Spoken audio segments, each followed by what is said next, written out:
Eritreia, África Oriental.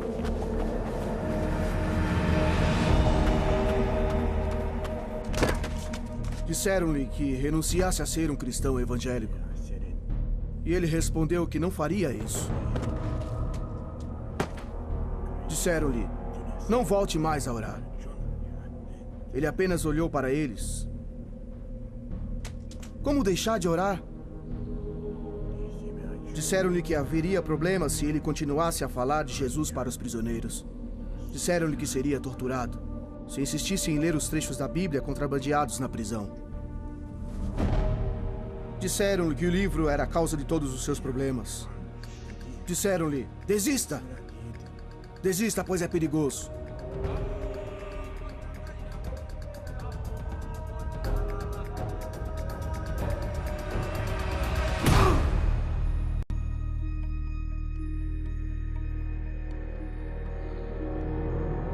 O livro perigoso.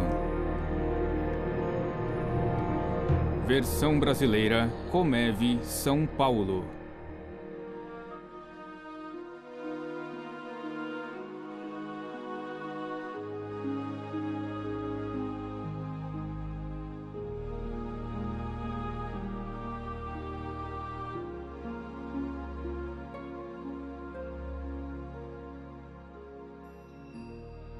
Não parece tão perigoso, mas Isaac, o prisioneiro que acabamos de ver, discordaria.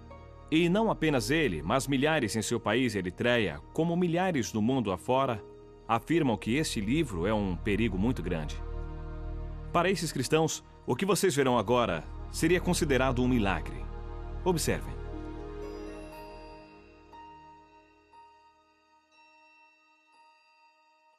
Ninguém chamou a polícia. Não me importunam. Não me mandaram embora. Não me preocupo nem um pouco em ser preso, torturado ou morto por ler minha Bíblia. Ler minha Bíblia não parece um milagre hoje em dia. Mas seria nos idos do século XVI. Naquele tempo, apenas sacerdotes podiam ler as Sagradas Escrituras. Alguns podiam ouvir, mas não podiam ler. Um homem chamado William Tyndale mudou a situação. Inglaterra, 1523. Tyndale achava que todos poderiam ler a Bíblia. Ele saiu de casa e fugiu para a Alemanha, onde traduziu a Bíblia para o inglês, imprimindo 6.000 exemplares. Essas foram as primeiras cópias da Bíblia em inglês. E Tyndale as contrabandeou para a Inglaterra. Seu inimigo mortal, o bispo de Londres, comprou todos os exemplares, pensando em queimá-los. A reação de Tyndale foi: "Ah, vai queimá-los? Pois eu muito me alegro, pois eu recebo o dinheiro dos livros e o mundo inteiro vai se indignar com a queima da palavra de Deus." Tyndale morreu antes que a Bíblia fosse livremente vendida em seu país. Suas palavras finais, ao ser enforcado e queimado por suas ações, foram: "Senhor, abra os olhos do rei da Inglaterra." Sua prece foi atendida. O que o Senhor exige? Pratique a justiça, ame a fidelidade e ande humildemente com seu Deus. Hoje, evidências da influência da Bíblia são comuns na sociedade ocidental. É até comum sua exposição pública, tão normal que chega a permear fatos da vida diária. Porém, isso é um milagre. A Bíblia está disponível para todos nós. Qualquer um pode comprá-la e lê-la sem medo. O que Isaac na Eritreia não daria para ter essa liberdade. E nós aproveitamos essa liberdade? Nós nos alegramos com ela? Usufruímos dela lendo a palavra e praticando-a? Não seria terrível se os que são proibidos de ler a Bíblia fizessem melhor uso dela que os que podem ler livremente? Um velho pastor chinês uma vez disse: "Existem apenas 3 tipos de cristãos no mundo e apenas um é verdadeiro. O primeiro tem a Bíblia, mas não a lê. Esse não vale. O segundo tem a Bíblia, lê, mas não tem amor por ela. Também não vale. O terceiro tem a Bíblia, lê e ama o que lê. É o tipo que muda o mundo." Então, deixando escapar uma pequena lágrima, ele acrescentou: "Mas esse tipo de cristão é muito raro." O que acontece quando temos a Bíblia, a lemos e a amamos? Vamos conversar com alguém que fez as 3 coisas e mudou o mundo. Seu nome é Irmão André. Em 1955, uma frase do livro do Apocalipse o impressionou. Esteja atento, fortaleça o que resta, aí estava para morrer. Ele viu a luta dos cristãos perseguidos na Europa Oriental e respondeu ao chamado do Senhor para que fizesse algo que cristão ocidental nenhum fizera até aquele momento: contrabandear a Bíblia para dentro da cortina de ferro. Com Bíblias empilhadas dentro de um Fusca, o irmão André dirigiu até a fronteira, sussurrando uma oração que ficou famosa. Senhor, fizeste cegos enxergarem. Por favor, segue os olhos dos que veem.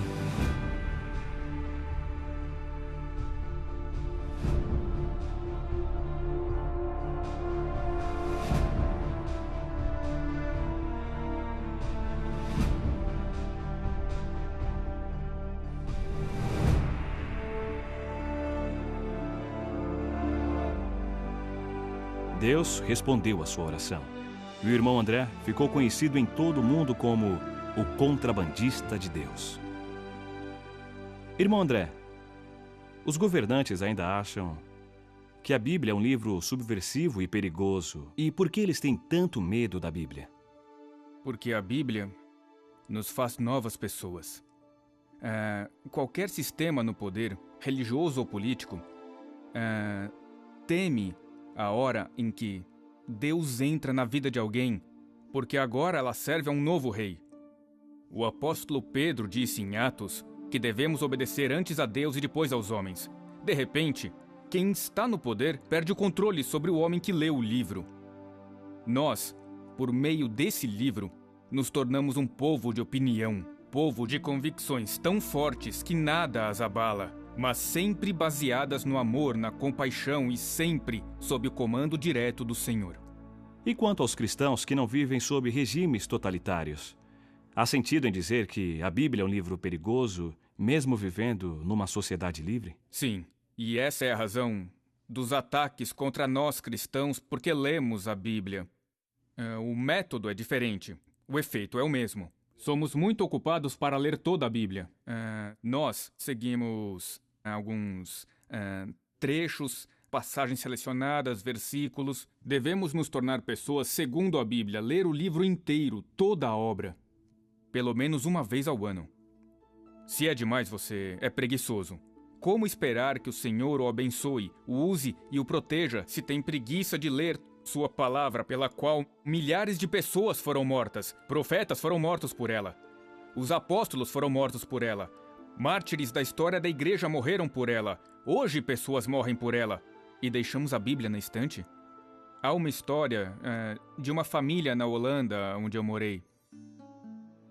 Um pequeno garoto encontrou a Bíblia da família coberta de pó. Levou-a para a mãe e perguntou: "Mãe, esse é o livro de Deus?" A mãe olhou o livro e disse: "Claro que é o livro de Deus." E ele falou: "Por que não o devolvemos, já que não usamos?" Há pessoas que desejarão percorrer o caminho que você trilhou. Então, dê-lhes um ponto de partida pelo qual poderão começar a viver segundo a Bíblia. Qual seria esse ponto? Uma das minhas orações ainda é: Deus, faz-me verdadeiro. Eu aconselho que, ao ler a palavra, diga: Senhor, fale comigo, e o que me disseres, eu farei. E surgirá uma nova vida de aventura que o espantará. Deus o provará. Se Deus não o provar, me surpreenderei. Se você nunca for atacado pelo diabo, me surpreenderei. Mas como? Eu não sou digno de um ataque? Você pede por problemas quando segue a Jesus radicalmente. Mas nos problemas diga aleluia, eu estou no caminho certo. Siga o livro, siga. Siga o livro. Isso mudará a sua vida. E é aí que surge o perigo. É quando precisamos que a igreja perseguida nos mostre o caminho. Durante a Guerra Fria, eu conheci um fazendeiro da Tchecoslováquia que jamais havia visto uma Bíblia. Ele pregou por 20 anos baseado em 10 capítulos de Atos e em 4 de 1 Timóteo, copiados à mão por sua mãe. Aquelas poucas páginas eram tudo o que ele conhecia da Bíblia. Quando lhe dei uma Bíblia inteira pela primeira vez em sua vida, ele ficou chocado.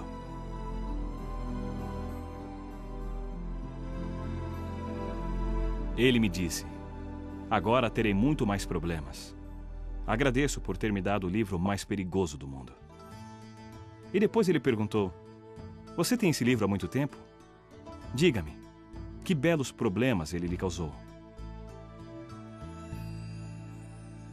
Que pergunta! Foi direto ao meu coração. Que belos problemas a Bíblia lhe causou. Ela deveria causar problemas para todos nós? Será que a Bíblia já me pôs em perigo? Ou é apenas um chamado aos irmãos Andrés deste mundo e daquele pastor tcheco? Parece coisa da Guerra Fria. Mas, na verdade, não é tão fácil gostar deste livro. Muitos de nós passamos por períodos talvez inevitáveis em que achamos a Bíblia um tanto difícil, entediante, diriam alguns. Respeitamos o livro, mas não o lemos muito. Não é fácil admitir o fato. Mas nos lugares onde cristãos são proibidos de portar uma Bíblia, lugares onde as pessoas arriscam a vida por seguir a Jesus, a Bíblia tem um valor extraordinário. Encarar essas histórias pode mudar o modo como encaramos nossa Bíblia. Amontoados em contêineres como este, estão centenas de cristãos da Eritreia de hoje.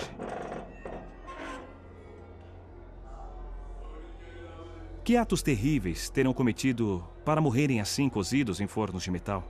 Sem julgamento, sem alimento ou água, são punidos pelo crime de serem cristãos e agirem como cristãos, orando, reunindo-se e lendo as suas Bíblias.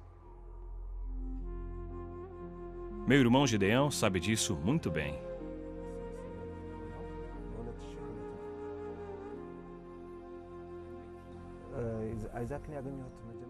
O comandante de Isaac costumava dizer que não o trocaria por 10 outros soldados. Ele era um matador implacável, inteligente e valente. Isaac também gostava de se divertir com bebidas e muitas mulheres.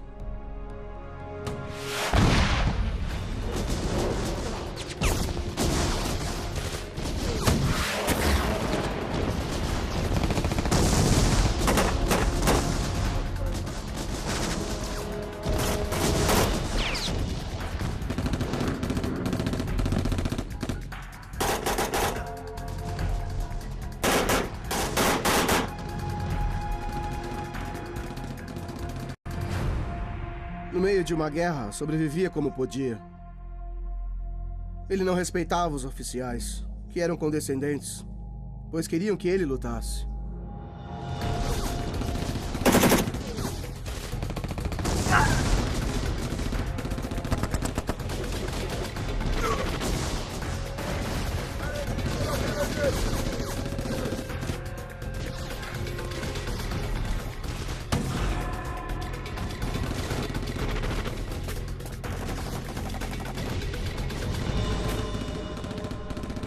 A unidade de Isaac tinha 500 homens. 450 morreram em batalha. A maioria dos sobreviventes estavam seriamente feridos. Isaac saiu ileso.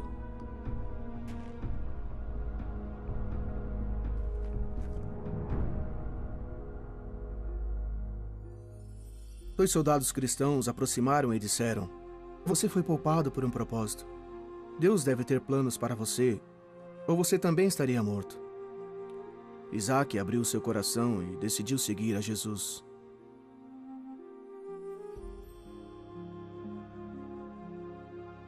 Daquele momento em diante, ele abandonou os vícios, respeitou seus superiores e todos notaram algo muito diferente em Isaac.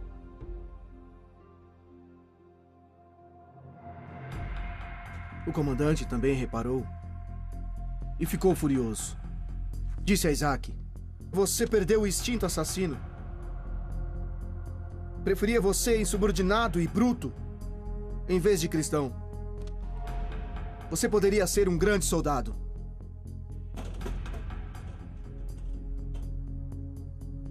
Ordenaram a Isaac se afastar dos cristãos. Proibiram que ele lesse a Bíblia.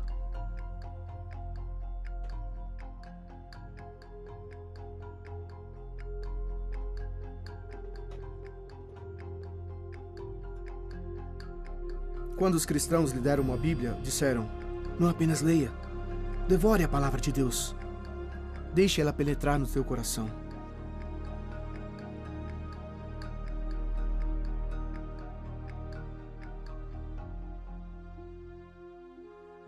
Isaac tinha cuidado para que ninguém o visse lendo a Bíblia.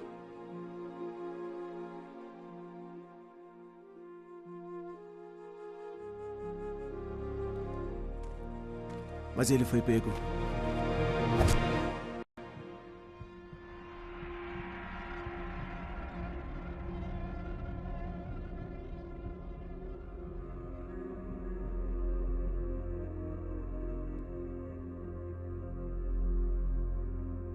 Após dias sob o sol, perguntaram a Isaac se deixaria de ler a Bíblia. E ele disse: "Não, eu não posso." As torturas aumentaram. Eles o amarraram e mantiveram na posição helicóptero por 7 longos dias.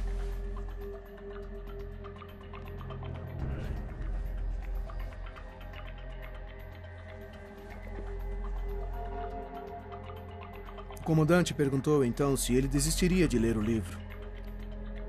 Mesmo assim, Isaac não concordou em deixar de ler a Bíblia.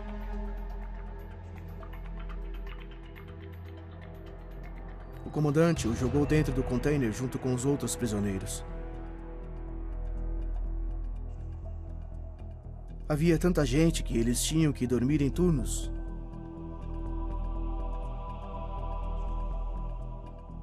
Durante o dia, o calor era terrível.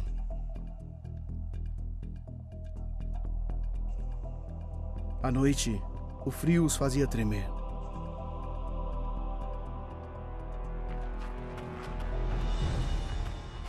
Propuseram a Isaac um fim para o sofrimento e uma promoção militar.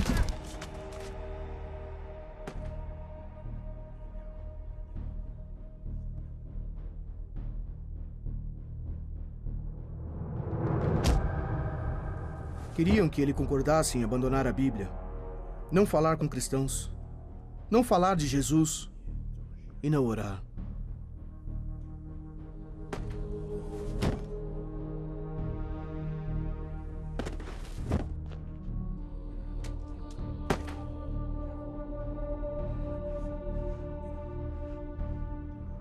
Por 9 longos meses, Isaac não assinou, não cedeu, ele resistiu.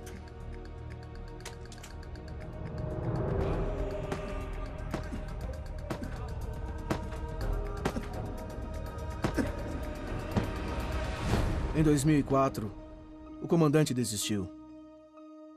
Isaac foi enviado para a prisão na capital, Asmara. Ele ainda está preso. Isaac tem apenas 26 anos. Jamais conheceu um dia sem perseguição. Ninguém sabe quem é Isaac fora da Eritreia, mas na prisão, ele é uma lenda. Novos convertidos fazem fila para obter trechos de sua Bíblia. E ele diz: "Devorem este livro. Ele trará problemas a vocês, mas vale a pena."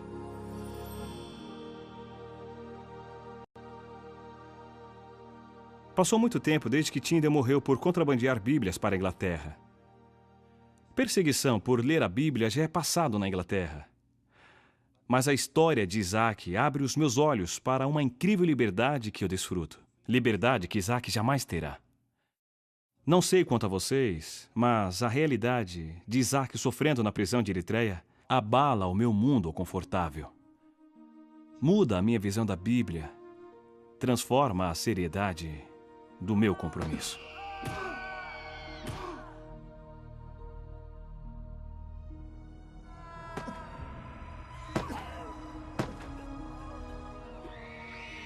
Há sofrimentos nessas páginas. Sangue foi derramado e é derramado para que cristãos possam ler este livro. Lembrar-me disso muda tudo. Este é meu pacto de Isaac. Isaac manteve-se firme e jamais assinou um papel dizendo que não leria mais a Bíblia. Eu me comprometo a ler a minha Bíblia de outro jeito. Primeiro, eu me alegrarei com a liberdade que tenho de abrir esse livro e lê-lo sem medo. Não vou mais subestimar isso. Lutarei para manter essa liberdade e por justiça para aqueles que, como Isaac, não têm a liberdade que eu tenho. Segundo, vou me lembrar dos que foram perseguidos no passado, pessoas como Tyndale, que deram sangue para pôr esse livro em minhas mãos. Todo o país ocidental tem um Tyndale em seu passado. Lembrarei de orar por cristãos perseguidos que nesse momento arriscam suas vidas para oferecer a palavra de Deus aos seus compatriotas. Terceiro, eu serei radical. É meu compromisso de ler e obedecer este livro. O irmão André disse, examine o livro e deixe que o livro examine você. Siga o livro. Lute pela justiça, ame a misericórdia, sirva a Deus. Talvez eu encontre problemas, o melhor tipo de problema. Problemas pela causa de Cristo. Nunca mais verei este livro da mesma maneira. Ele é perigoso? Depende. É seguro sobre a mesa ou numa prateleira. Mas quando abro e leio, sou desafiado. Devo ser sincero comigo mesmo em minhas intenções. Deus pergunta, você seguirá o meu livro? E se eu disser sim, serei mudado. E isso é perigoso. É uma transformação na vida. E quanto mais eu ler, mais o Senhor me pedirá para segui-lo. E mais problemas eu terei. Mas ao longo do caminho, haverá muita alegria por confiar a própria vida nas mãos de Deus. Que lição poderosa mostrou Isaac, preso por causa de Jesus Cristo na distante Eritreia. Sigam o livro. Sigam o livro perigoso.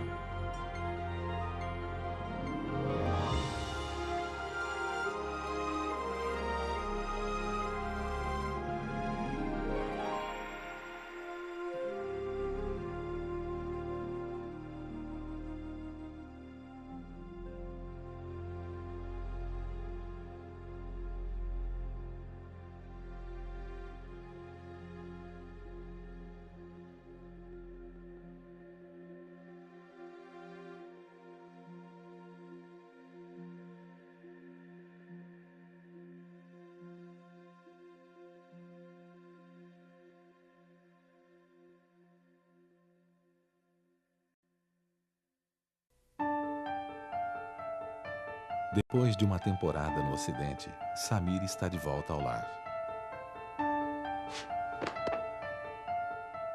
Mas trouxe na bagagem um segredo que vai mudar seu destino. Superstition that mocks Allah by worshipping the Prophet Jesus as a God. Look at me. Look at me. Desprezado por sua própria família. As of this moment, you have no father, no mother, no sisters, no home. You are dead to me. Numa terra marcada pela intolerância. Hey, Christian freak! Say goodbye to your Christian dog. Ele desafiou a tudo e a todos em nome de sua fé. You will beg Allah for forgiveness. If not, we will send you behind the sun.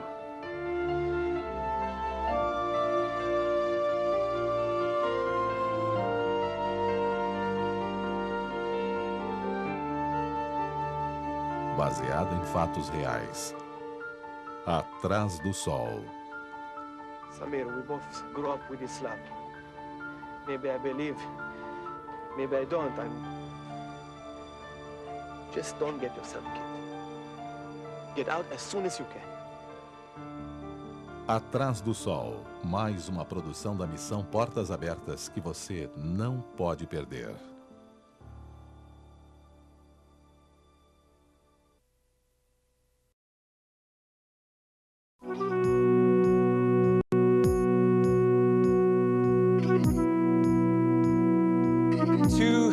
Million Christians are persecuted for their faith. We need to stand against all attempts to make us like the West. Accept everything. A discrimination. I'll be there with my eyes wide open. The time is right to let people know the reality of many Christians in China. We have to fight for what we believe. A Christian's word counts for only half that of a Muslim. Stay out of this. An innocent man is going to prison. People in the network are praying. He's the one.